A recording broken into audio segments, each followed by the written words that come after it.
DYFI ജില്ലാ സമ്മേളനം 13, 14, 15 തീയതികളിൽ അടിമാലിയിൽ നടക്കും. സമ്മേളനത്തിനുള്ള ഒരുക്കങ്ങൾ പൂർത്തിയായതായി സ്വാഗത സംഘം ചെയർമാൻ KV ശശി പറഞ്ഞു.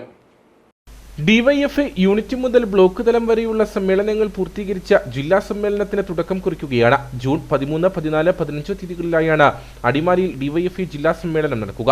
യൂണിറ്റ് തലം മുതൽ സംഘാടക സമിതികൾ രൂപീകരിച്ച വിപുലമായ ഒരുക്കങ്ങളാണ് പൂർത്തീകരിച്ചു വരുന്നതെന്ന് സ്വാഗത സംഘം ചെയർമാൻ KV ശശി പറഞ്ഞു.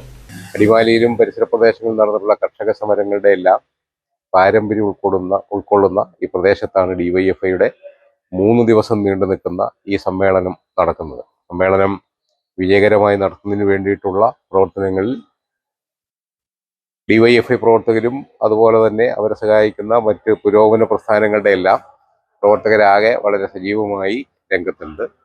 300-ലധികം വരുന്ന പ്രതിനിധികൾ ഈ സമ്മേളനത്തിൽ 3 ദിവസമായി ഇവിടെ ഉണ്ടാകും. അതോടൊപ്പം തന്നെ സമ്മേളന നഗരിയിൽ ഉയർത്തുന്നതിനുള്ള പതാകയും കൊടിമരവും അതുപോലെ ഛായാചിത്രവും ദീപശിഖയുമെല്ലാം 13-ാം തീയതി വൈകുന്നേരം ജില്ലയുടെ വിവിധ കേന്ദ്രങ്ങളിൽ നിന്നായി ഈ 5 ജാഥകളും അടിമാലിയിൽ സംഗമിച്ച് പൊതുസമ്മേളന നഗരിയിൽ പതാക ഉയർത്തുന്നതോടുകൂടി സമ്മേളന നടപടികൾ ആരംഭിക്കുകയാണ്. സമ്മേളനത്തിന്റെ ഭാഗമായി ശനിയാഴ്ച രാവിലെ പതാക, കൊടിമരം, ദീപശിഖ, ഛായാചിത്രം, കപ്പി, കയർ ജാഥകൾ വിവിധ കേന്ദ്രങ്ങളിലെ രക്തസാക്ഷി സ്മൃതി മണ്ഡപങ്ങളിൽ നിന്നും ആരംഭിച്ച വിവിധ കേന്ദ്രങ്ങളിൽ സ്വീകരണം ഏറ്റുവാങ്ങി വൈകിട്ട് അടിമാലിയിലെ സീതാറാം യെച്ചൂരി നഗറിൽ സംഗമിക്കും. തുടർന്ന് പൊതുസമ്മേളന നഗരിയിൽ പതാക ഉയർത്തും. ഞായറാഴ്ച രാവിലെ ഡിവൈഎഫ്ഐ പ്രതിനിധി സമ്മേളനത്തിന് പുഷ്പൻ നഗറിൽ തുടക്കം കുറിക്കും. ഡിവൈഎഫ്ഐ സംസ്ഥാന സെക്രട്ടറി VK സനോജ് പ്രതിനിധി സമ്മേളനം ഉദ്ഘാടനം ചെയ്യും.